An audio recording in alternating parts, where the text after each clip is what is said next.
সূরা আজ-জুমার। বিসমিল্লাহির রহমানির রহিম। রহমান রহিম আল্লাহ তাআলার নামে। এ মহাগ্রন্থ আল কোরআন পরাক্রমশালী প্রজ্ঞাময় আল্লাহ তাআলার পক্ষ থেকেই এর অবতরণ। আমি কিতাব তোমার কাছে যথার্থভাবে নাযিল করেছি, অতএব নিষ্ঠাবান হয়ে তুমি আল্লাহ তাআলার ইবাদত করো। জেনে রেখো, একনিষ্ঠ ইবাদত আল্লাহ তাআলার জন্যই নিবেদিত হওয়া উচিত। যারা আল্লাহ তাআলার বদলে অন্যদের অভিভাবক হিসেবে গ্রহণ করে, তারা বলে, আমরা তো এদের ইবাদত এছাড়া অন্য কোনো কারণে করি না যে এরা আমাদের আল্লাহ তাআলার নিকটবর্তী করে দেয়। কিন্তু তারা যেসব বিষয় নিয়ে মতভেদ করছে, নিশ্চয়ই আল্লাহ তাআলা কিয়ামতের দিন সে বিষয়ের ফয়সালা করে দেবেন। অবশ্যই আল্লাহ তাআলা এমন লোককে হিদায়াত করেন না যে মিথ্যাবাদী ও অকৃতজ্ঞ। আল্লাহ তাআলা যদি সন্তান গ্রহণ করতেই চাইতেন, তাহলে তিনি তার সৃষ্টির মাঝ থেকে যাকে ইচ্ছা তাকেই বাছাই করতে পারতেন। তার সত্তা অনেক পবিত্র। তিনি আল্লাহ তাআলা, তিনি একক ও মহাপরাক্রমশালী। তিনি আসমান ও জমিন সুপরিকল্পিতভাবেই সৃষ্টি করেছেন। তিনি রাতকে দিনের উপর লেপ্টে দেন, আবার দিনকে রাতের উপর লেপ্টে দেন। তিনি সূর্য ও চন্দ্রকে একটি নিয়মের অধীন করে রেখেছেন। এগুলো সবই একটি সুনির্দিষ্ট সময় পর্যন্ত নিজ নিজ কক্ষপথে বিচরণ করতে থাকবে। জেনে রেখো, তিনি পরাক্রমশালী ও পরম ক্ষমাশীল। তিনি তোমাদের সবাইকে আদমের একই সত্তা থেকে পয়দা করেছেন, অতঃপর তিনি সেই সত্তা থেকে তার যুগল বানিয়েছেন, এবং তিনি তোমাদের জন্য 8 প্রকার পশুর বিধান অবতীর্ণ করেছেন। তিনি তোমাদেরকে তোমাদের মায়েদের পেটে পর্যায়ক্রমে পয়দা করেছেন। 3টি অন্ধকারে একের পর এক অবয়ব দিয়ে গেছেন। এ হচ্ছেন আল্লাহ তাআলা। তিনি তোমাদের মালিক। তার জন্যই সার্বভৌমত্ব। তিনি ছাড়া কোনো মাবুদ নেই। তারপরেও তোমরা কোথায় কোথায় ঠোকর খেয়ে চলেছ? এ মানুষ, তোমরা যদি আল্লাহ তাআলার কুফরি করো, তাহলে জেনে রেখো, আল্লাহ তাআলা তোমাদের কারোই মুখাপেক্ষী নন। আল্লাহ তাআলা তার নিজের বান্দার এ নাশকরী আচরণ কখনো পছন্দ করেন না। তোমরা যদি তাঁর কৃতজ্ঞতা আদায় করো, তাহলে তিনি তোমাদের উপর সন্তুষ্ট হবেন। কিয়ামতে কেউই কারো গুনাহের ভার উঠাবে না। অতঃপর তোমাদের তাঁর কাছে ফিরে যেতে হবে, এবং সেদিন তিনি তোমাদের বিস্তারিত বলে দেবেন তোমরা কি করতে। তিনি নিশ্চয়ই জানেন যা কিছু অন্তরের ভেতরে লুকিয়ে থাকে। নিয়ম হচ্ছে, মানুষকে যখন কোনো দুঃখ কষ্ট স্পর্শ করে, তখন সে একনিষ্ঠভাবে তার মালিকের দিকে ধাবিত হয়। পরে যখন আল্লাহ তাআলা তাঁর কাছ থেকে নিয়ামত দিয়ে তার উপর অনুগ্রহ করেন, তখন সে যে জন্যে আগে আল্লাহ তাআলাকে ডেকেছিল তা ভুলে যায়। সে আল্লাহ তাআলা সমকক্ষ বানায়, যাতে করে সে অন্যদের আল্লাহ তাআলার পথ থেকে বিভ্রান্ত করে দিতে পারে। হে নবী, তুমি এমন লোকদের বলে দাও, নিজের কুফরির আরাম আয়েশ হাতে গোনা কয়টি দিনের জন্য ভোগ করে নাও।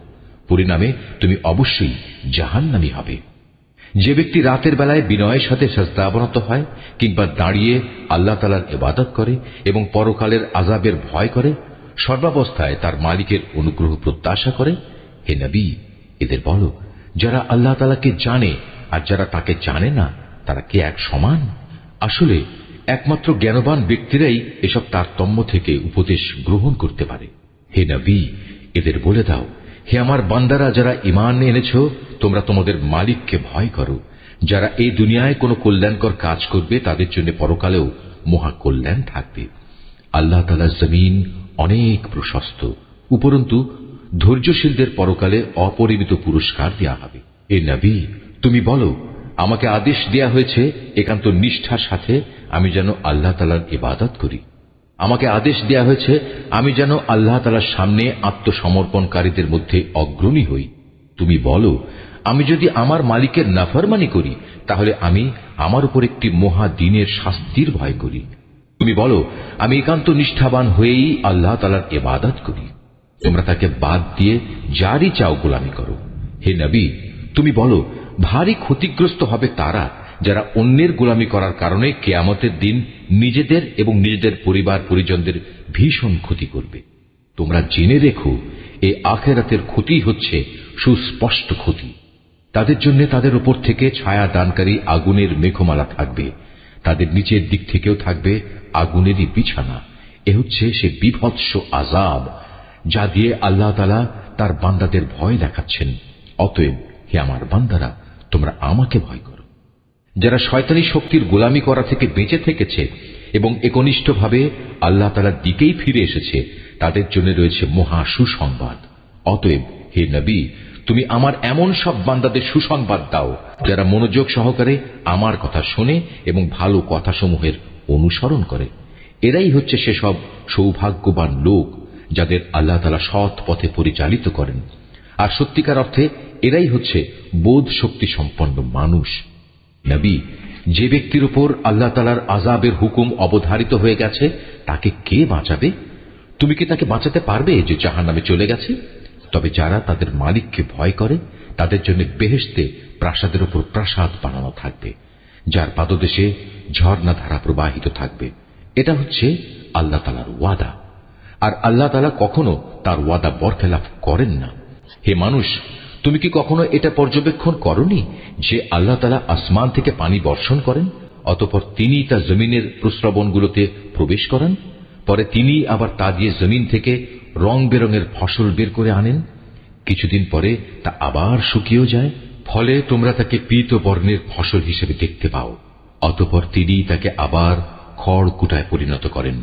অবশ্যই এতে এই নিয়মের মধ্যে জ্ঞানবানদের জন্য বড় রকমের উপদেশ রয়েছে। অতঃপর তুমি বলো, হে নবী, যার অন্তরকে আল্লাহ তাআলা ইসলামের জন্য উন্মুক্ত করে দিয়েছেন সে ব্যক্তি তার প্রতিপালকের পক্ষ থেকে পাওয়া একটি হেদায়েতের নূরের উপর রয়েছে। দুর্ভোগ হচ্ছে সেসব লোকের জন্য যাদের অন্তর আল্লাহ তাআলার স্মরণ থেকে কঠোর হয়ে গেছে। মূলত এরাই সুস্পষ্ট গুমরাহিতে নিমজ্জিত রয়েছে।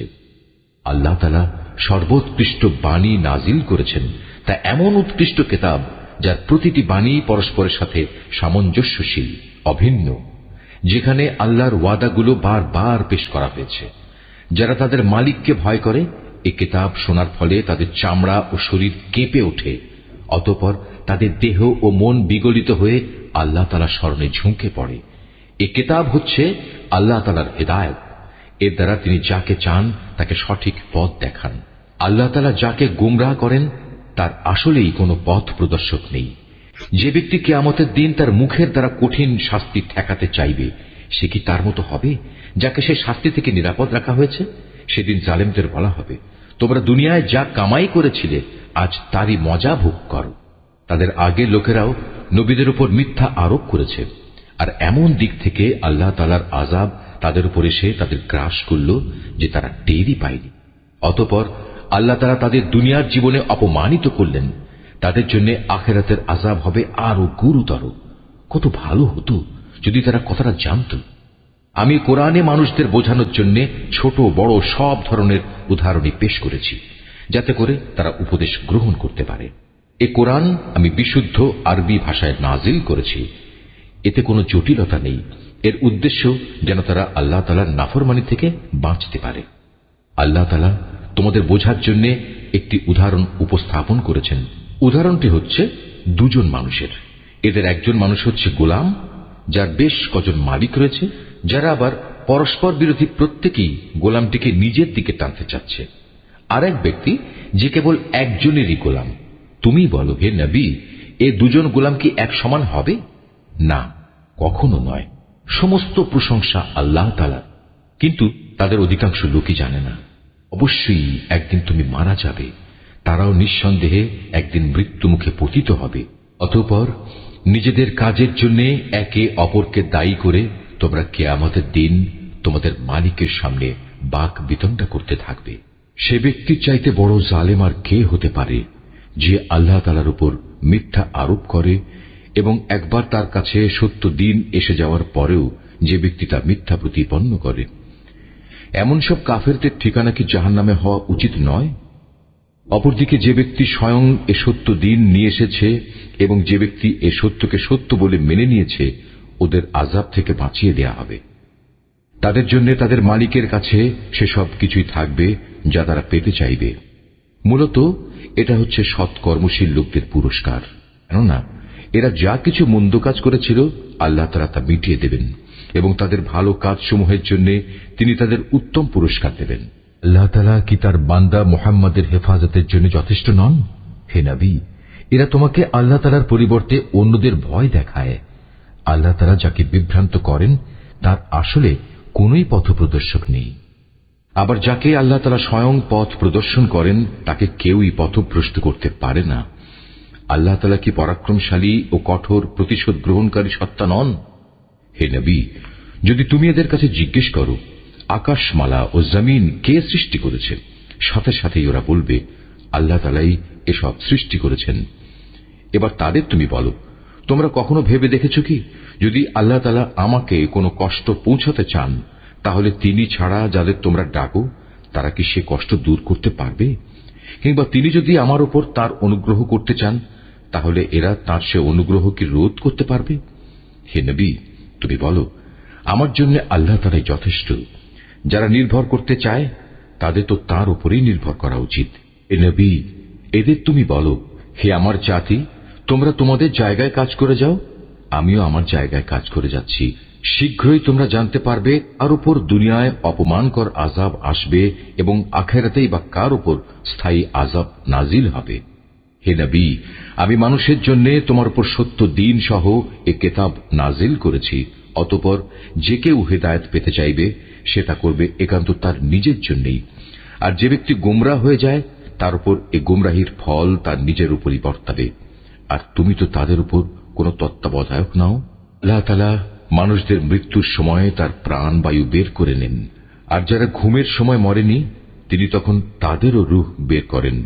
অতঃপর যার উপর তিনি মৃত্যু অবধারিত করেন তার প্রাণ তিনি ছেড়ে না দিয়ে রেখে দেন এবং বাকি রূহদের একটি সুনির্দিষ্ট সময়ের জন্য ছেড়ে দেন।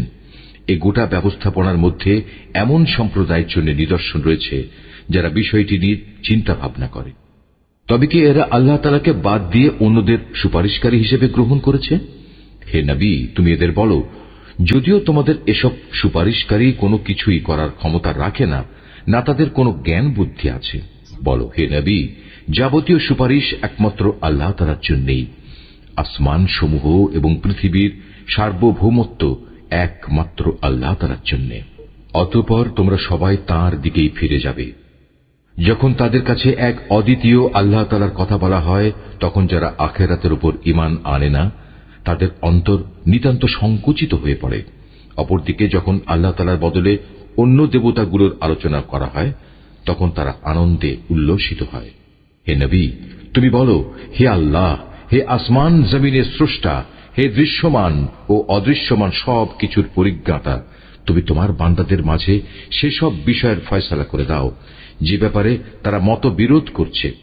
যদি এ জালেমদের কাছে সেসব সম্পদ মজুদ থাকে যা এ পৃথিবীর মাঝে ছড়িয়ে আছে, তার সাথে সমপরিমাণ সম্পদ আরও যদি তার কাছে থাকে, কিয়ামতের দিন আযাবের অনিষ্ট থেকে মুক্তি পেতে তারা সব কিছু বিনা দ্বিধায় দিয়ে দিতে চাইবে।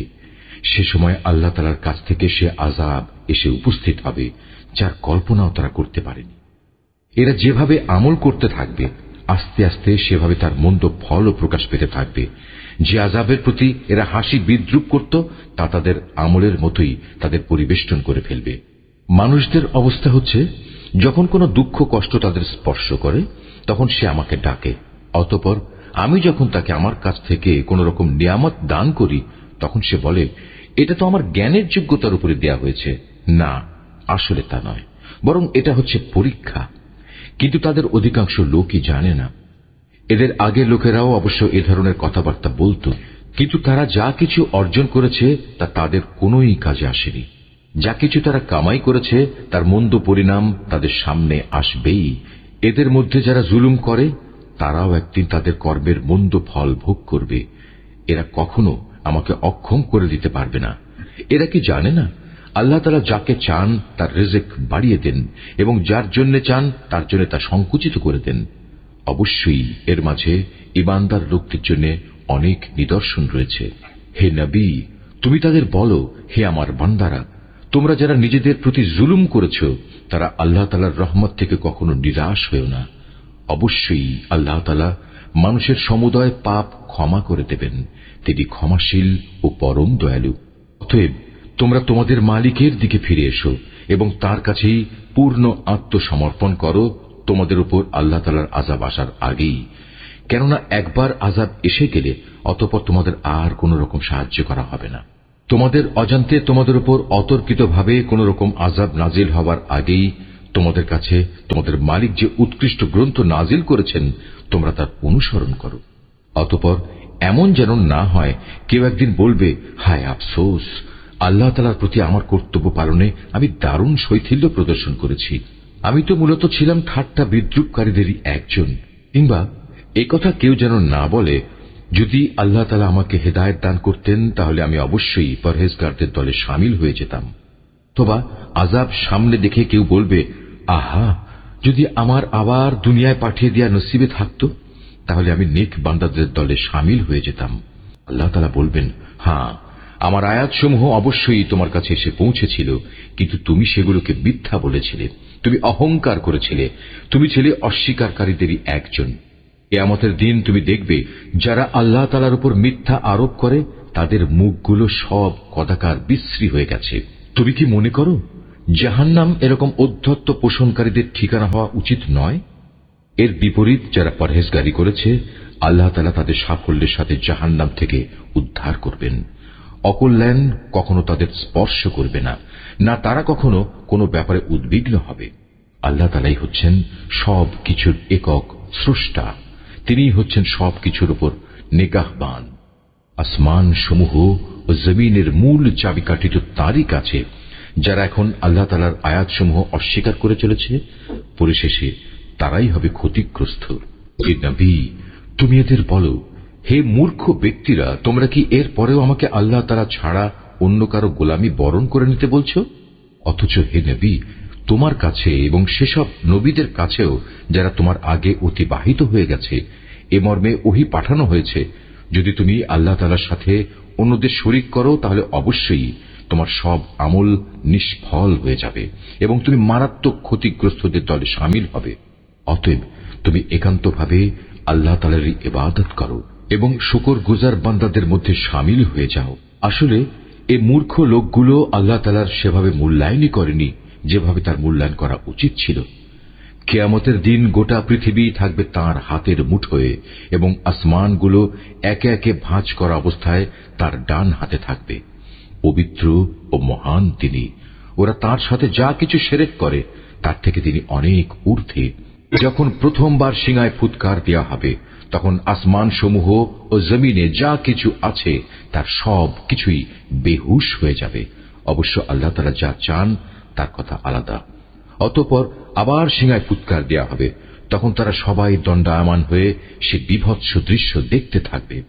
এ সময় জমিন তার মালিকের নূরের ঝলকে উদ্ভাসিত হয়ে উঠবে। মানুষের কর্মফলের নথিপত্র সামনে রাখা হবে। নবীদের ও অন্যান্য সাক্ষীদের এনে হাজির করা হবে। তাদের সবার সাথে ন্যায় বিচার করা হবে। তাদের কারো উপর বিন্দুমাত্র জুলুম করা হবে না। প্রত্যেক মানুষকে সে পরিমাণ প্রতিফল দেয়া হবে যে পরিমাণ কাজ সে করে এসেছে, কারণ আল্লাহ তাআলা সে বিষয়ে সম্যক অবগত আছেন যা কিছু তারা প্রতিনিয়ত করে বেড়াত।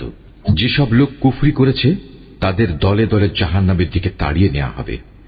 এমনই তাড়া খেয়ে যখন তারা জাহান্নামের কাছে পৌঁছবে তখন সাথে সাথেই তার সদর দরজা খুলে দেওয়া হবে এবং তার রক্ষী ফেরেশতারা ওদের বলবে, তোমাদের কাছে কি তোমাদের মধ্যে থেকে কোনো রাসূল আসেনি যারা তোমাদের কাছে তোমাদের মালিকের কিতাবের আয়াতসমূহ তেলাওয়াত করত এবং তোমাদের এমনই একটি দিনের সাক্ষাৎ সম্বন্ধে সতর্ক করে দিত?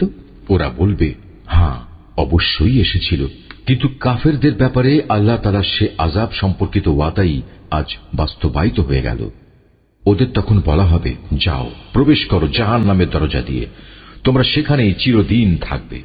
ঔদ্ধত্য প্রকাশকারীদের জন্য কত নিকৃষ্ট হবে এই ঠিকানা। অপরদিকে যারা তাদের মালিককে ভয় করেছে তাদের সবাইকে দলে দলে জান্নাতের দিকে নিয়ে যাওয়া হবে। এমনি করে যখন সেখানে তাদের জান্নাতের দোরগোড়ায় এনে হাজির করানো হবে এবং তার দরজাসমূহ আগে থেকেই তাদের জন্য খুলে রাখা হবে, উষ্ণ অভিনন্দন জানিয়ে তার রক্ষী ফেরেশতারা তাদের বলবে, তোমরা সুখে থাকো, চিরন্তন জীবন কাটানোর জন্য এখানে দাখিল হয়ে যাও। তারা সেখানে প্রবেশ করে কৃতজ্ঞ চিত্তে বলবে, সমস্ত তারিফ আল্লাহ তাআলার, যিনি আমাদের দেয়া তার প্রতিশ্রুতি পূরণ করেছেন এবং আমাদের এ ভূমির অধিকারী বানিয়ে দিয়েছেন। এখন আমরা এই জান্নাতের যেখানে ইচ্ছা সেখানেই বসবাস করব। সদাচারীদের এ পুরস্কার কতই না উত্তম। হে নবী, সেদিন তুমি ফেরেশতাদের দেখতে পাবে, ওরা আরশের চারিদিকে ঘিরে তাদের মালিকের সপ্রশংস পবিত্রতা ও মহিমা ঘোষণা করে চলেছে। সেদিন ইনসাফের সাথে সবার বিচার কার্য যখন সম্পন্ন হবে, চারদিক থেকে একই ঘোষণা ধ্বনিত হবে, সবটুকু প্রশংসাই সৃষ্টিকুলের মালিক আল্লাহ তাআলার জন্যে।